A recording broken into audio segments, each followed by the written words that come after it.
Mr. Ramesh Inder Singh, former Secretary Punjab, a distinguished civil servant of the Punjab cadre and a recipient of the Padma Shri for his contributions to public administration. Based on extensive research and first-hand account of those who lived through the volcanic years of Amritsar and Punjab, his book Turmoil in Punjab, Before and After Blue Star, is an eye-opening narrative of the genesis of the Punjab conflict, the rise of radicalism and the Khalistanis, and the elimination of militancy from the state. In discussion with Ramesh Inder Singh, we have Mr. R Parasuram. R Parasuram is a retired civil servant. His last posting in the government was as Chief Secretary, Government of Madhya Pradesh. After that, for over 5 years, he served as the State Election Commissioner, Madhya Pradesh.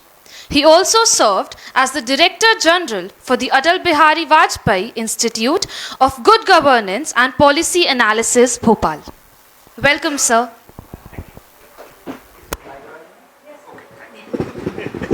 Thank you. हम भोपालियों की बड़ी बुरी आदत है, हम जरा देर से आते हैं तो और लेकिन जो लोग आए हैं उनका बहुत बहुत स्वागत. कल मैं आया था यहाँ पर, तब देखा दोपहर में हॉल खचाखच भरे हुए थे. तो Ramesh ji, that's no reflection on this book of which I will talk. हमारी आदत जरा, हम भोपाली जरा आराम से उठते हैं और आप देखेंगे शाम तक यहाँ भीड़ बढ़ेगी. और मैं जो आयोजक हैं और ख़ास करके मेरे मित्र राघव चंद्रा से कहूँगा, भाई भोपाल में सेशन जो है वो आप 3 बजे से शुरू किया करो. आप लोग सहमत हैं? जी हाँ. लेकिन आप लोगों ने यहाँ आने की, आज शनिवार सुबह बड़ी अच्छी लेक किनारे इस फेस्टिवल पे आप आए आज. And I promise you that you will not be disappointed. Because as the previous book's author mentioned just before, has he come back? No, maybe he has gone for a cup of tea. To Mr. Ramesh Inder Singh himself, it's one of the finest books you can come across. But the point is that you should read it. And I vouch for it because I read all the 511 pages. I had never met Mr.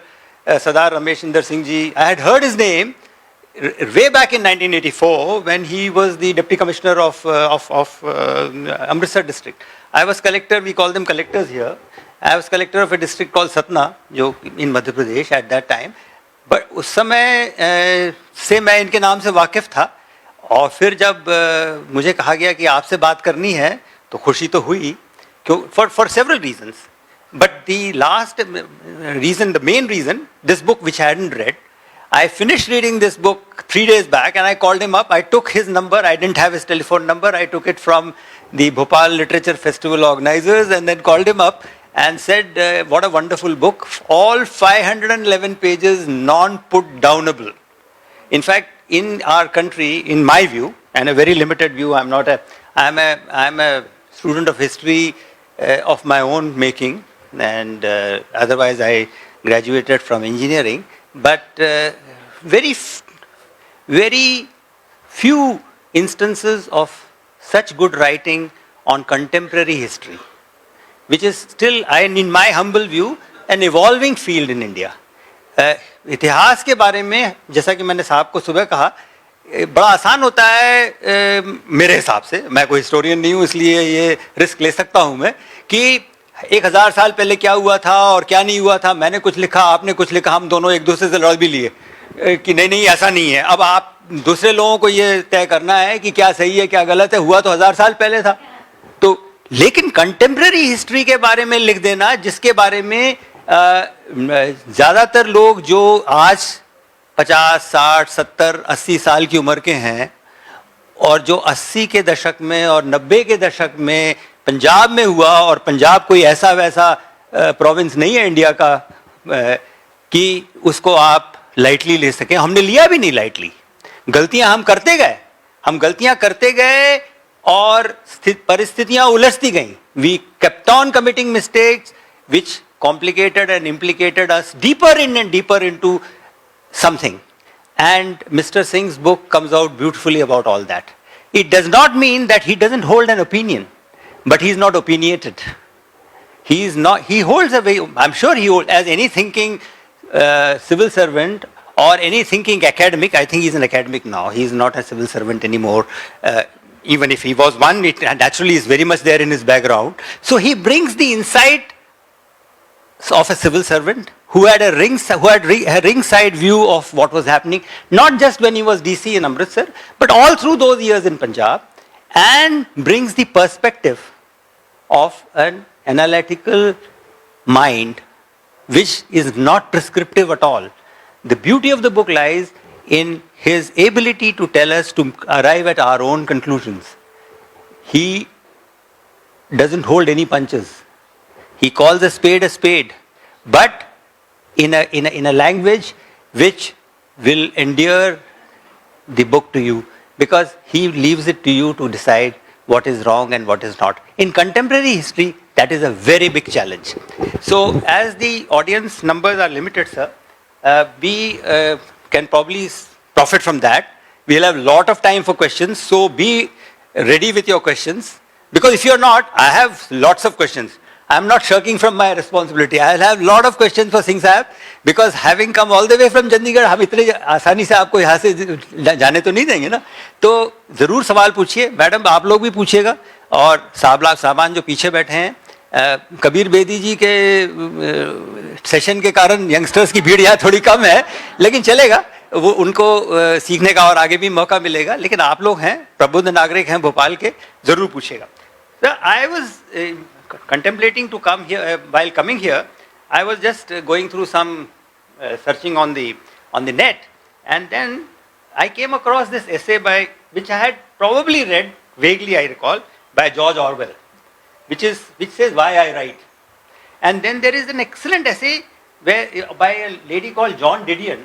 She passed away about 2 years ago. She is one of the leading essayists of the United States, and she writes another essay on with the same name, and she says, I am stealing the title from George Orwell, of whom we are all aware. But she says, why do I write? She says, I write entirely to find out what I am thinking, what I am looking at, and what I see. So that's probably what every author looks at and thinks about when he starts writing. So some points on which we would probably like Mr. Singh to dilate is on why this book now and what was the purpose. Because as far as I am concerned, on which I will probably come later, there was a great need for such a book. So that's one thing which I thought, sir, I will ask you to speak to us. Then there are many other good things that are there as lessons to be drawn from our experience. India is an old civilization. India is a very old country. But India is, as commonly said, don't go by exactitudes of words, but India is a young nation. And our nation building has been a very, very complex agenda in front of us. It didn't start in 1947, it didn't start in 1950 when the Constitution promulgated, but India as we see it started 100 years before that. But that's nothing, it's only 100 or 150 years is nothing in a civilization which conservatively, because आजकल तो 10,000 साल भी बोल रहे हैं, but conservatively 3,000 साल की सभ्यता से तो कोई नकारता नहीं है. तो 3,000 साल में से 150 साल नेशन बिल्डिंग के बहुत कम होते हैं. तब भी we have done so much despite all the problems that we have faced and all the challenges we have encountered. Punjab was one such challenge. In 1980s and 90s, we faced that huge challenge. So I would request Mr. Singh to first tell us about what was the reason, because and contemporary history का challenge है, हमने कहा बहुत कुछ लिखा जा चुका था, कि आज इस तरह की किताब लाए जो कि शायद यूनिवर्सिटीज में हिस्ट्री की, कंटेम्प्रेरी हिस्ट्री की क्लास में प्रिस्क्राइब होनी चाहिए as a reading. So without going too much into detail myself, because I want you to buy the book and enjoy it, because I ascertain whether the book is available here or not. कल नहीं दिखी तो मैंने अपनी चिंता व्यक्त करी, आज है. तो कृपया, and the only way we can support authors, is by buying the book and reading it. So do please don't go away. I'm going to get this autograph by him at the end of the session. तो and हाँ, लेकिन आप अगर online पढ़ते हैं तो ज़रूर पढ़ें, लेकिन लेके ज़रूर पढ़ें. बट आपके और सिंह साहब के बीच में और न रहते हुए, sir, I would request you to kindly take us through the reasons why you wrote the book, what were the reasons and why you did it, and then I'm sure audience will have a lot of questions. I will also supplement with some questions of mine. Sir. Thank you very much for kind words. Well, partly you have in a way answered your question. I'll explain how. But why I wrote this book? Firstly, it's not often realized, particularly by the younger generation, that since 47, Operation Blue Star and what happened in Punjab, and particularly Blue Star as a single event or incident, no other such happening had such a deep effect on our polity as Blue Star had. We lost a Prime Minister, we lost a former Chief of Army Staff, we lost a sitting Chief Minister, and then we had massacre, many innocent lives, and some not so innocent died, and it had international ramifications which are alive even to date. Because diaspora from India, you hear voices once in a while. So it's impacting our foreign policy even today. So as a single event, you see, probably no other incident has impacted the course of our modern history as the events in Punjab did. Now, why I wrote it, and that also 38 years after the happening, of course, it happened over 2 decades stretched out period, is that in the meantime, lot of literature had come up, as you rightly mentioned. Books had come. When I scanned those books, since I was you can say, insignificant part of the entire happenings, I found that there are 2 extreme positions the authors are taking. One set of authors, are taking a pro-fundamentalist line of thinking, and their entire description of events is influenced by those, and there is a slant, if not distortion. Similarly, I found that there is a other set of writings, and by some eminent people, who are taking the other extreme and again giving a slant, if not distortion, to the facts as they happened in these 2 decades. There is a third category of books also, who were objective, fairly objective, like Mark Tully's book you may have read, but these were like instant coffee, they were written immediately after the events and were based primarily on hearsay. So contradictions or lack of details marks their works. So it was this, which I felt needs to be corrected. Full facts, as objectively as one can narrate, should be presented to the people, and let people then decide and make up their mind what happened, why it happened, and what are the answers to these issues. As you very rightly mentioned, and I said that you have answered the question, you see, in that other hall we have had a very lively discussion on Ukraine war. We have had Saichen discussion here. They all emphasize on technology, how you need to upgrade your technology, how you need to improve the quality of your human resources in the armed forces, how you need to integrate civil military. These were broadly the substance of their discussions. But more than this, firstly, as a nation, you have to solve your social tensions. Unless you address those, integrate the nation, those divisions will reflect on your performance all over, whether it is army, whether it is your foreign policy, or the quality of your own human resource. You cannot build a nation by dividing the people. You see, this is the first lesson which my book conveys, that politicians very often, to gain and retain power, adopt certain strategies, which address a certain segment of vote bank. And consequently, the other implications of those decisions are ignored. In the session, we both sitting there, they talked of identity. You see, I forget the name of the book by Mr. Gopal Kishan.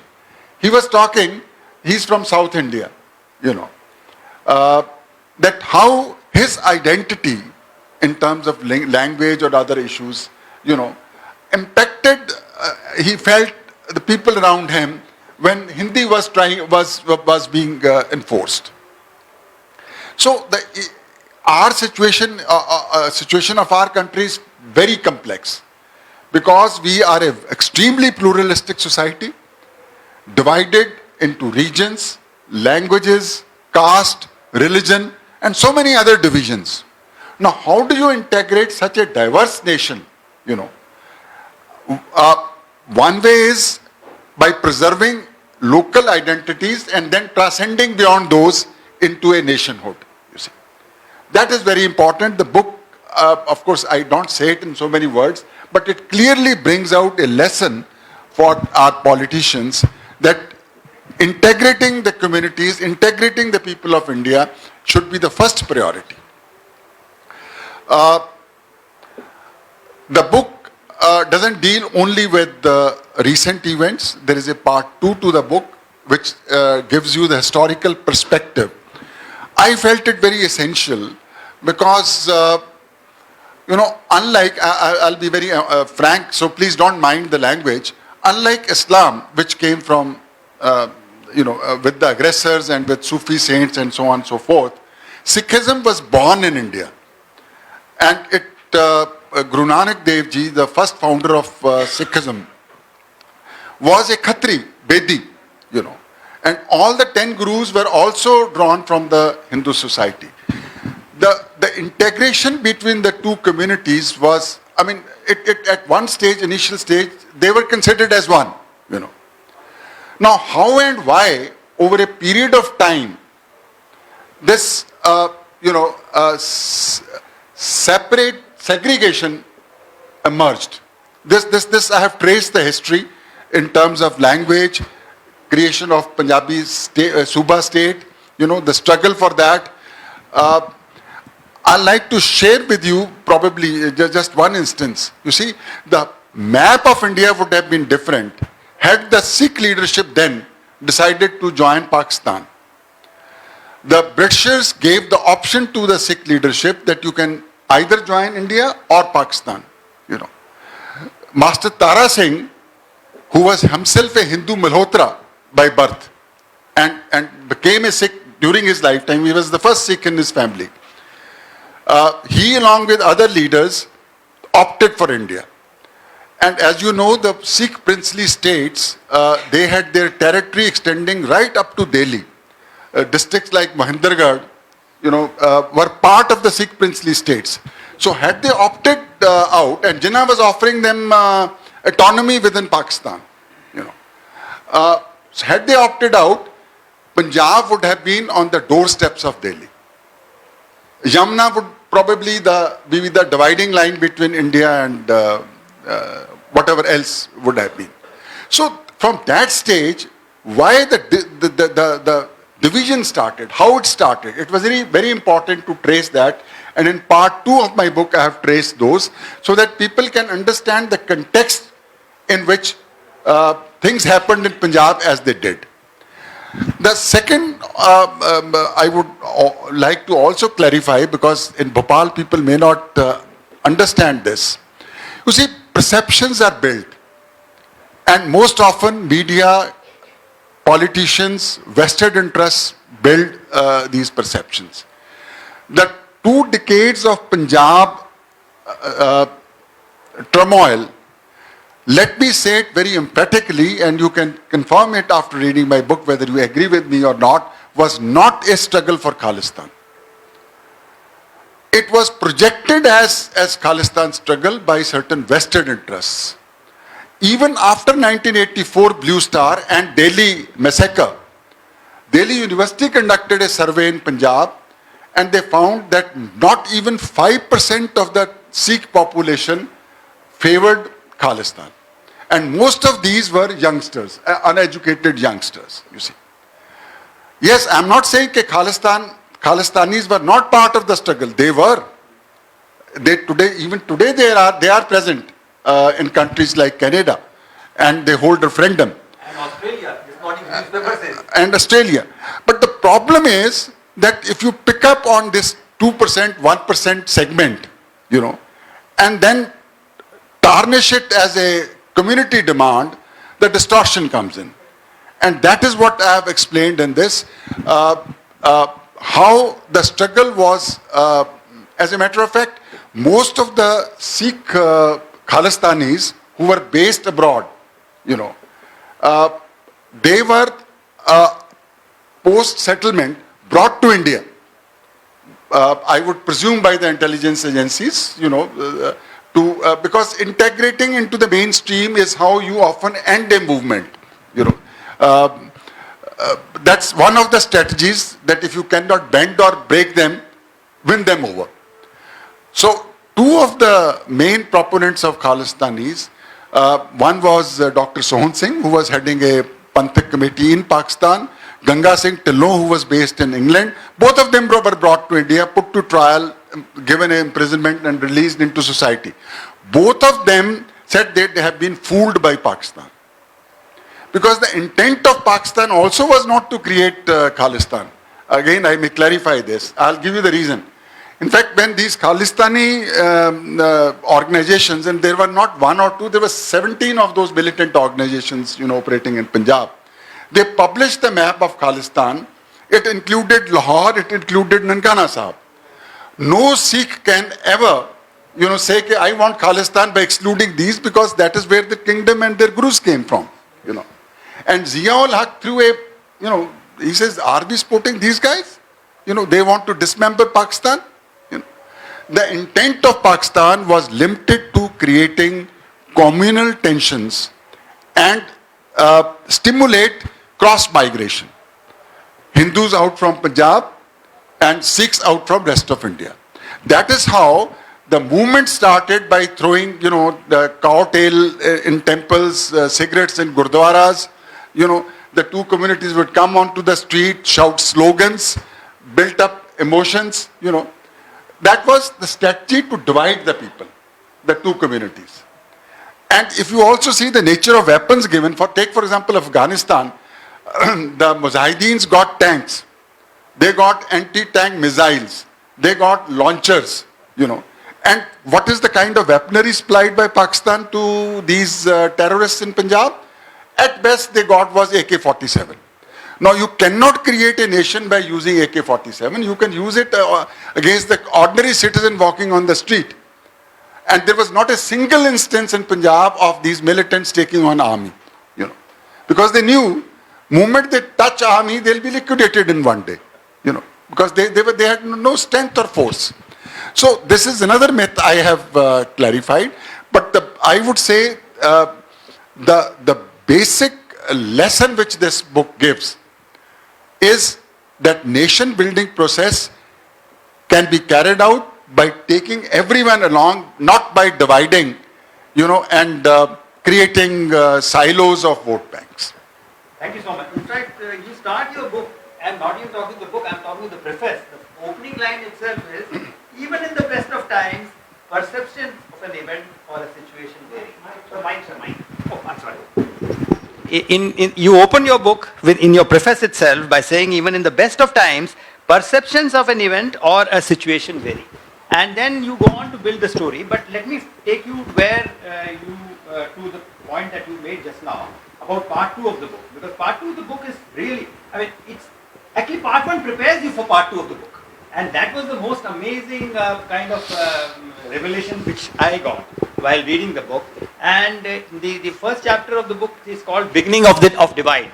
And here you quote another survey, a micro survey conducted post Blue Star in 1985 found that the communal response of voters was so virulent that all class and caste differences were submerged in communal identity.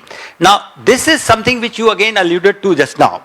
But at the same time, on the same page, you also draw attention to the historic perspective, where you say in 1799, the advent of Ranjit Singh ended centuries of Muslim invasion. Ranjit Singh's Sarkar-e-Khalsa, though steeped in the Sikh ethos, was a benign multi-communitarian regime, and inter-religious antagonisms was never allowed to dominate public discourse. Right. Now, which means, as for India of today, the Raj of Maharaja Ranjit Singh, it was probably not counting numbers. It was not looking at who was in majority and who was in minority. Sikhs themselves were in a minority situation in the Punjab, always.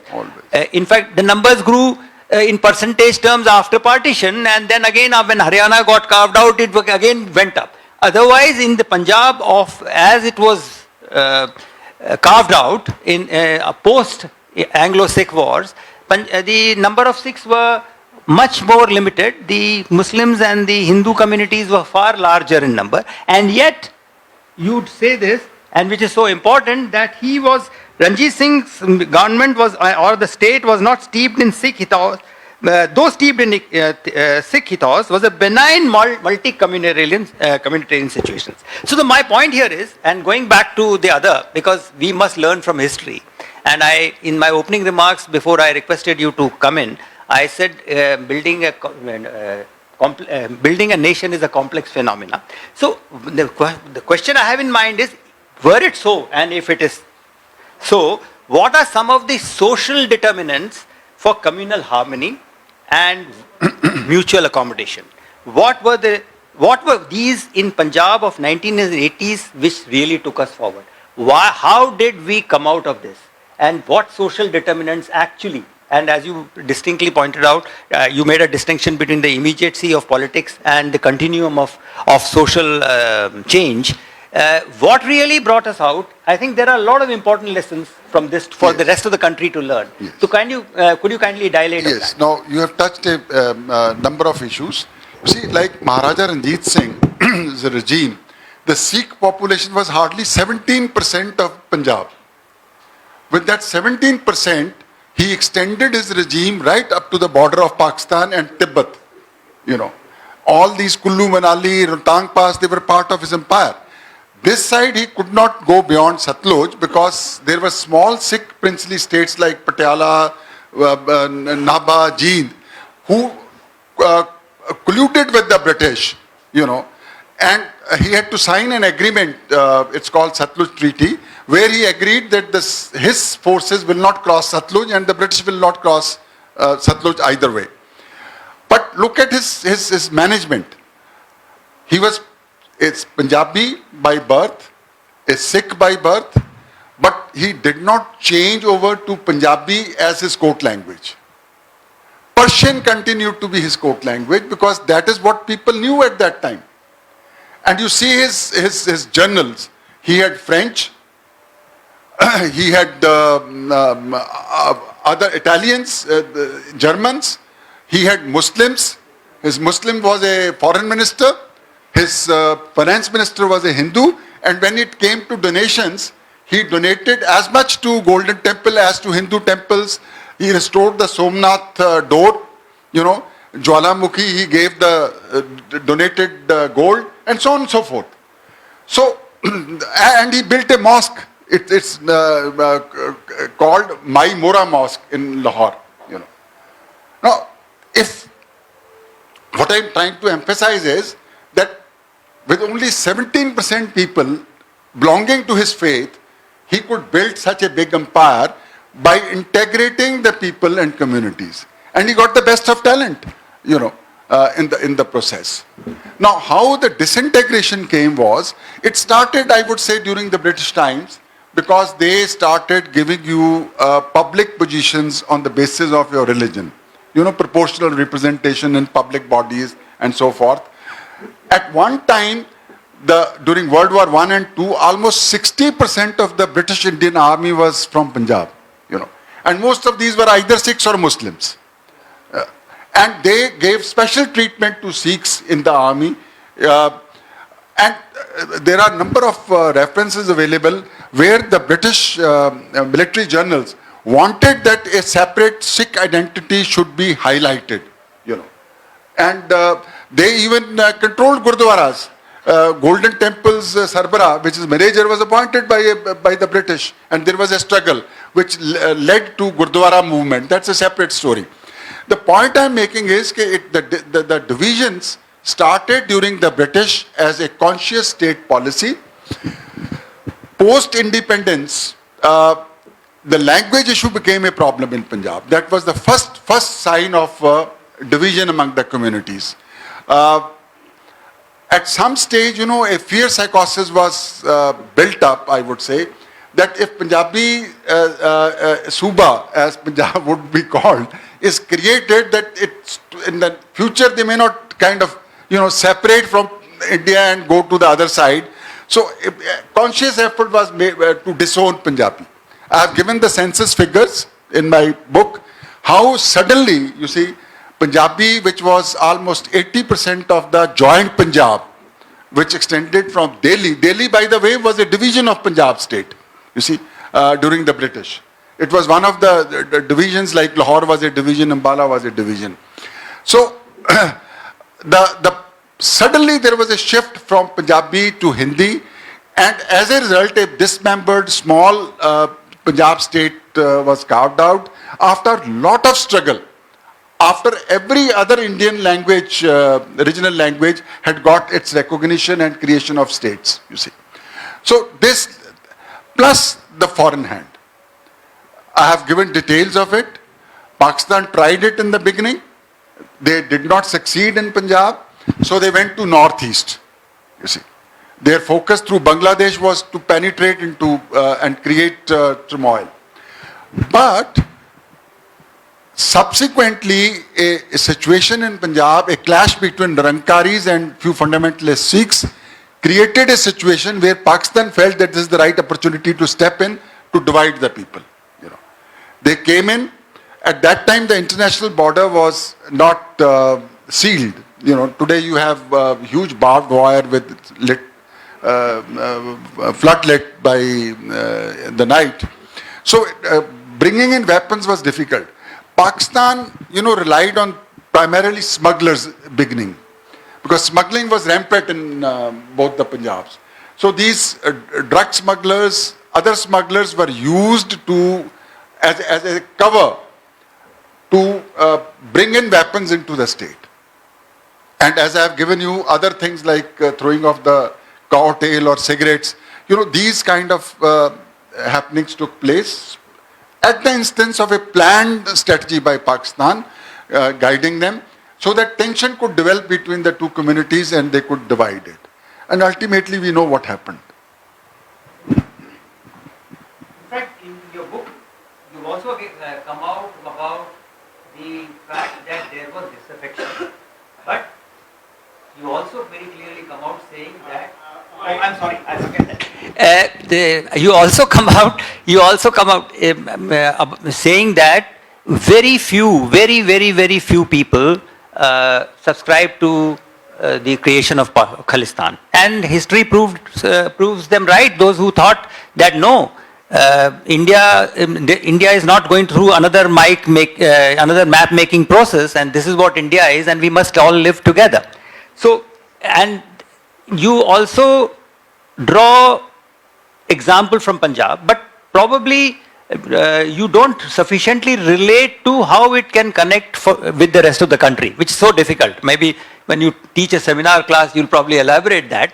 But will you spend some time on a couple of more minutes on telling us what has really changed? Number one, why I'm asking this question is that any country as large as India, and you pointed out yourself that it's so diverse and with different religions, castes, communities, language, and language is a very emotive issue. What has changed really? And this always there is a conflict, as we have seen in countries of continental size, of old civilizations, that there is a difference in thinking between, as they say in political science, between the metropolitan and the periphery.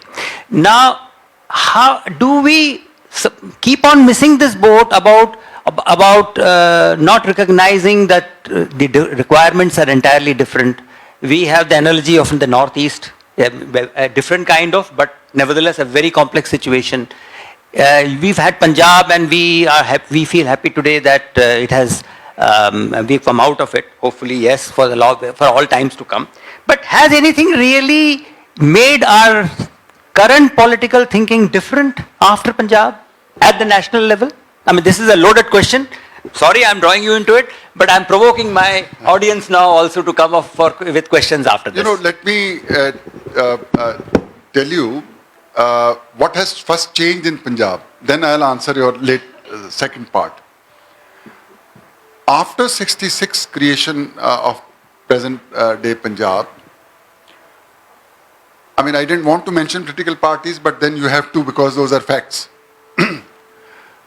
Akalis who were spearheading the Morcha, of course, Morcha was not the same as militants, mind you. That also is often, confused by the people as two.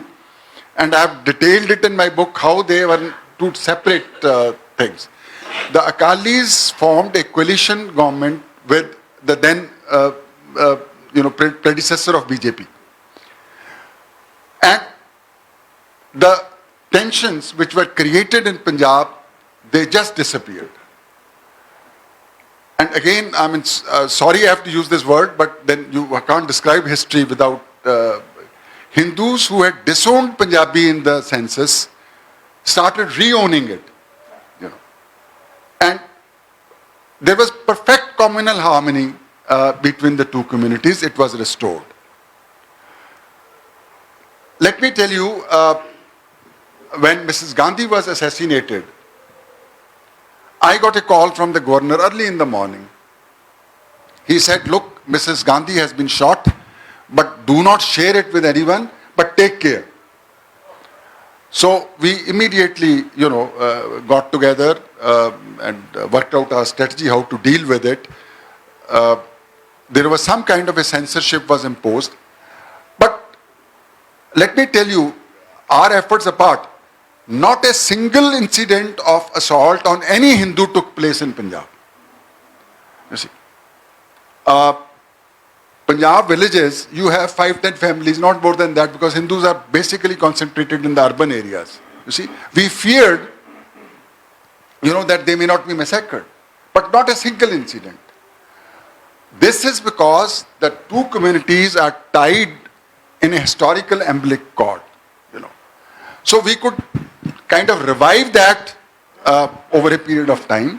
And today's Punjab is, I would say, far better than most of the Indian states because we have a very, very conducive, environment.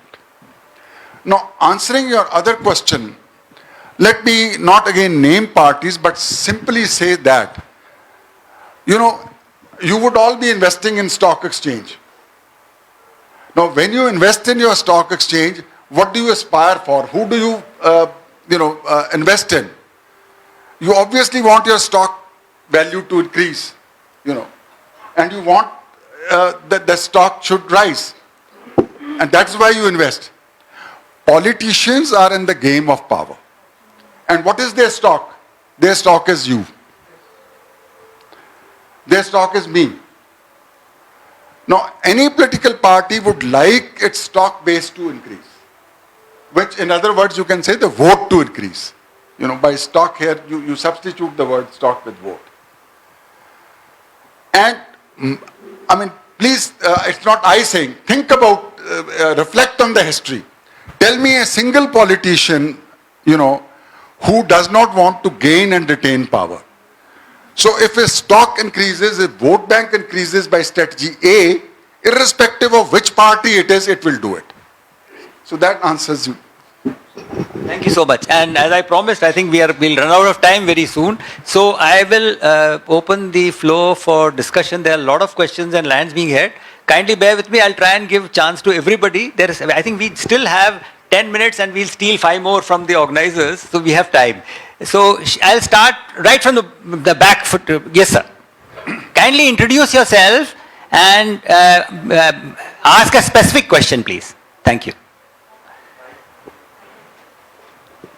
I think I have a loud voice. Keep the mic. My name is Yash Sinha, and I'm asking Mr. Ramesh Inder Singh a question. This is regarding Blue Star. I must read your book, Mr. Singh. I really enjoyed, though I had to flit in and out of this room, but I enjoyed the discussion that took place. It's a double-barreled question. The first is, in 1982, if I remember correctly, the Principal Secretary to the Prime Minister rang up the GOCNC Western Command. At that time, the Western Command was in Shimla, and ordered troops to go into Mehta Chowk and arrest Sandhinranwale. And the army commander politely declined. Later on, that same army commander wrote a standard operating procedure in case the army needed to go into the Harbinder Sahab. Unfortunately, the people who followed didn't follow that SOP. I'd like your comments on both these points. Thank you. You know, this was a Gorkha regiment based in Amritsar, which was asked to move to Chowk Mehta. General Sinha, you were talking of, the GOC, he was away. So the instructions went straight from the Ministry of Defense to the local commanders, and the unit was ready to move in when General Sinha was contacted by the local, I'm sure by his chief of staff, and he said, no, army should not get involved into this. I'll talk to the leaders, and the matter was settled. Well, Blue Star as a military operation was ill-planned and very badly executed. The consequences are before you. General Sinha has written a number of books. General Nair is another one who has written books about it, you know, and they have commented how ill-planned and badly executed operation was. More recently, General V.K. Singh, Chief of Army Staff, who is now a minister in the Mr. Modi's cabinet, has gone on record to say that it was a badly executed, badly planned, terrible operation. In fact, General Hoon, who was also GOC Western Command, he has gone to the extent of saying, writing in his memoirs, that it is worse than Jallianwala Bagh. You know, so that is the kind of opinion which is emerging from within the military. It is not politicians talking about. I have discussed all this in my book. I have written about why it happened, you know, the way it happened, and what were the consequences of that. You know, in Chandigarh we had a military literature festival only last month, and I wrote an article for them apart from participating in this. Earlier days, army used to be called for, you know, like civil aid to civil for floods, or aid to civil for some communal riots.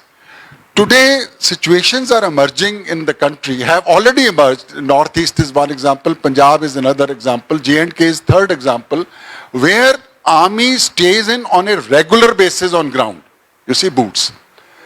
Now, when this kind of a situation happens, you know, you cannot have, I mean, there is need to integrate civil and military administration in managing these areas.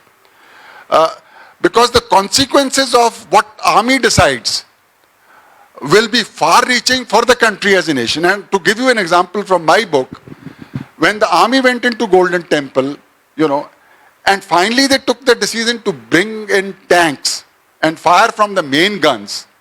Now, this was the army decision, you know, of course, must have been cleared by the political leadership. Look at the consequences of that, the political fallout of this military decision. You know. So when you have boots on ground, not for 10 days, 15 days or a month, but for years together, there is a imperative need to change the management structure, where the civil oversight of the military action in civil areas should be taken care of. Otherwise, you will repeat these kind of mistakes. Because the local army commander has been given a target. You know, his target is to clear the golden temple of the terrorists, militants. He is not concerned what happens. His target is that. You see. So there will be fallouts and consequences. No, and I see a lot of hands raised. So kindly go directly to questions so that we can accommodate maximum of people. I'll go on this side first. Yes, madam. Sir, my name is Richa Sharma. I wanted to ask something more contemporary right now. The drugs problem, which is affecting Punjab right now, and what we hear from various sources. So I wanted to know, is there a historical context to it? How it kind of emerged into this kind of a grave problem, sir, from yours? You know, the whole of North India has a drug history. It's not just Punjab. In fact, one of the missiles, Sikh missiles, before Maharaja Ranjit Singh conquered them, was known as Pangis. They captured the what was the name of the Zamzam, artillery gun of Ahmed Shah Abdali, you know, and built their small principality in Amritsar. They were called Pangis because they used to eat pang, you know. So what I'm trying to say is that this entire belt from Afghanistan into India has a history of intoxicants.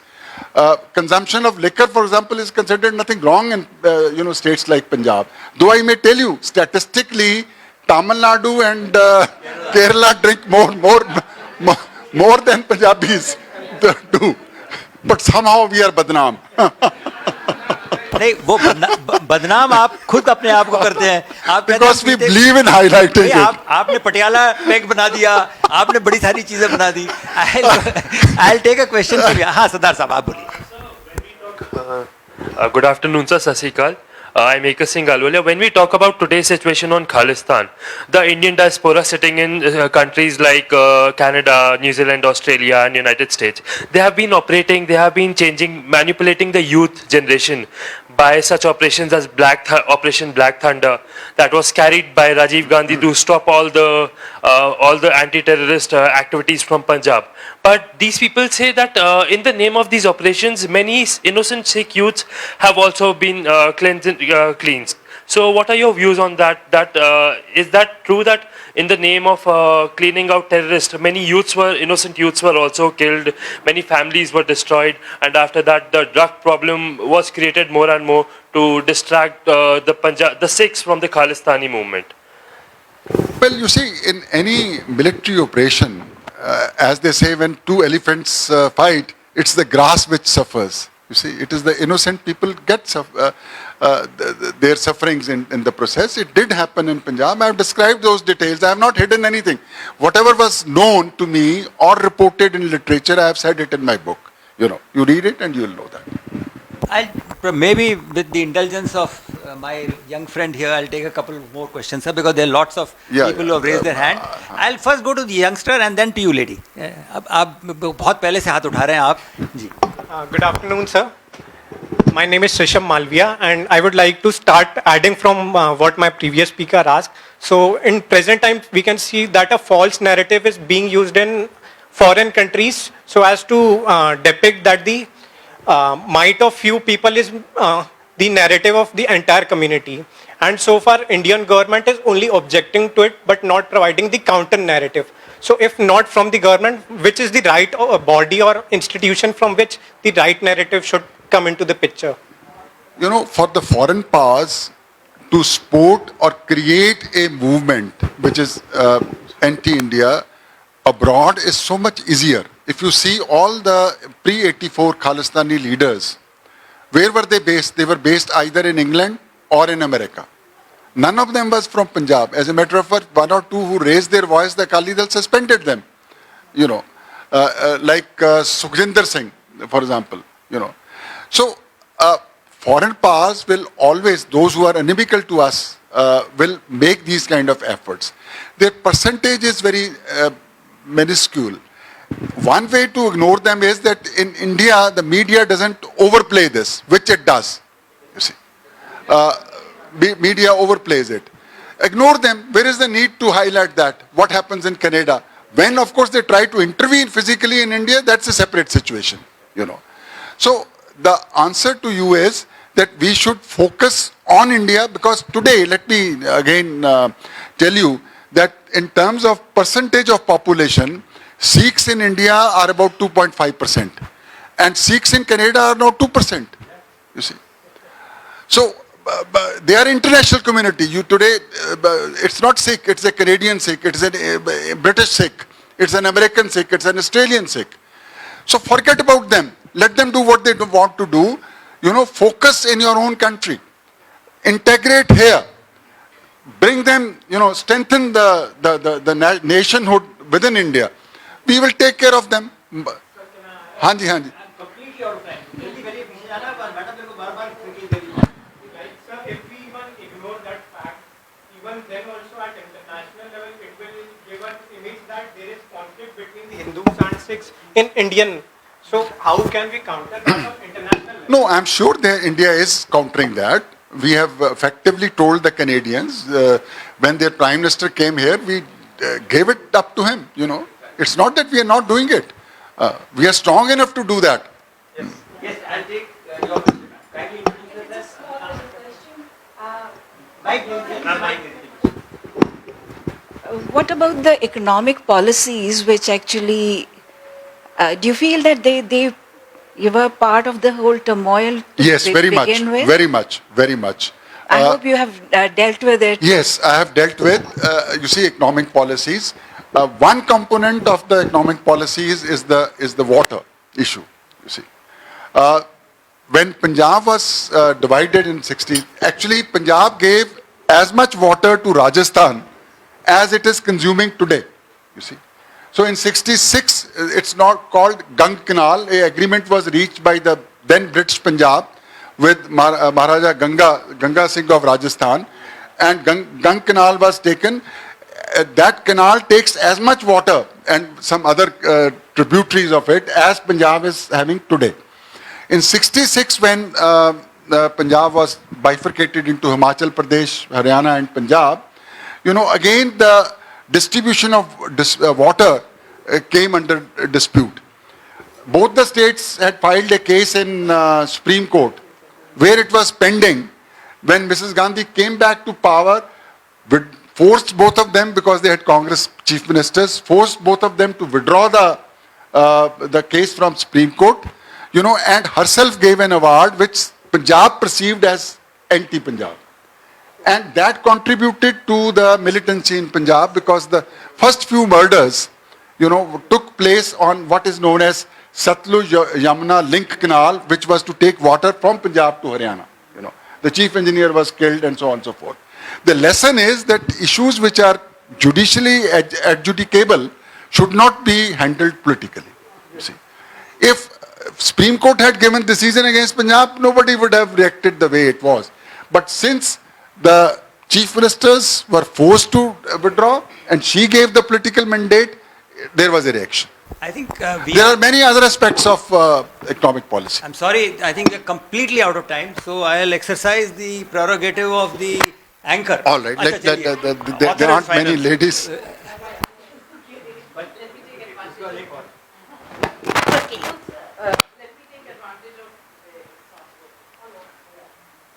Being a lady, and also, you know, I've seen life from civil side as well. I was married to a naval officer who retired as Commander-in-Chief of Andaman and Nicobar Command.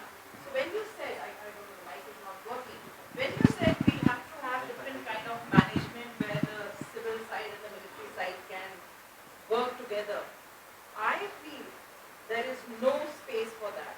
You're almost talking about a marriage of civil world and a war. I think the military should be left to defend the nation.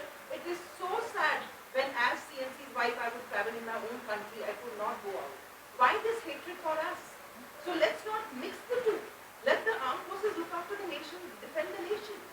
I just don't see there any space for the military to come and look after the nation. No, I think you didn't hear me properly. Let me answer you.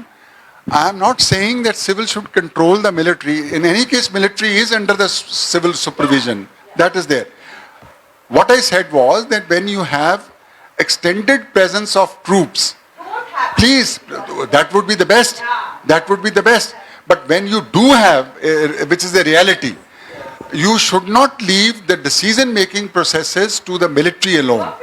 You know, because I have given you an example of use of tanks, and look what happened. You today hear all kind of alleged excesses, I would say, in Northeast or Punjab or J&K. But no, we know that. That's what I have said in my book. That army is to fight nations' wars with your enemies, not with your own citizens. Do not, army is in any case, I would say, a fallback of last resort, you see. But that last resort in our country, we have resorted to too often. When you do that, you see, it's not helping civil administration in floods ke 2 din ke liye na aaye, 10 din ke liye aaye, embankment banaya aur chale gaye. You see, when army is dealing with civil issues, you see, and you know, civil administration is not present everywhere. The army troops go right up to the village in these disturbed areas, you know. So it is in here that you need a very coordinated effort by the civil and military, so that, you know, the blame doesn't come to military. It is in military's interest. The civil administration should own the blame. A magistrate should go with the troops, you know. So so that it is a decision of the magistrate with his concurrence. Thank you. We are completely out of time, and do not please. But I have the prerogative of the anchor. The last question is mine. The last question, sir, for you, because everything otherwise, it's a book which you'll have to read to get many answers that probably have for your questions in mind. The question is there an unfinished agenda which the country will be called to? Now I am asking you to be a futurist. I am being a little provocative here again. But is there an unfinished agenda for the country in the times to come? Learning from the Punjab imbroglio of 80s and 90s. What would you say? You know, nation building is a continuous process. It is not a one-time step that you have given a tablet and your disease is gone or your ailment is gone. So, over the period, you know, you have to build a sense of pride among the Indians of being an Indian, you know. And we are a pluralistic society, so there are individual identities, you know. So while maintaining those, if you try to dismember those identities, then there will be reaction. While maintaining those, you know, regional identities, you have to take and merge them into a canopy as a nation, you know. And that is a continuous process. Thank you so much. I'm sorry we are completely out of time. Apologies to all those who wanted to ask a question, but I'm sure Mr. Singh will be available outside for anyone to be bilateral, but he'll also be available for something else, which I will make a beginning with. Thank you, gentlemen, for this insightful conversation.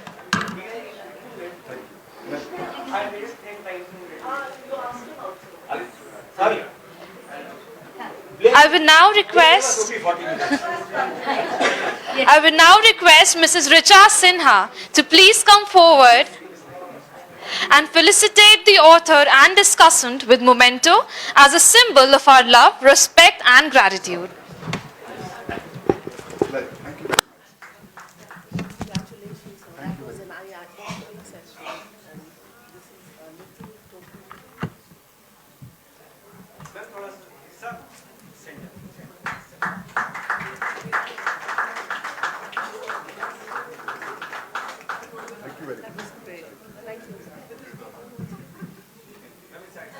I'll come, she'll come in the center, I'll come on your side.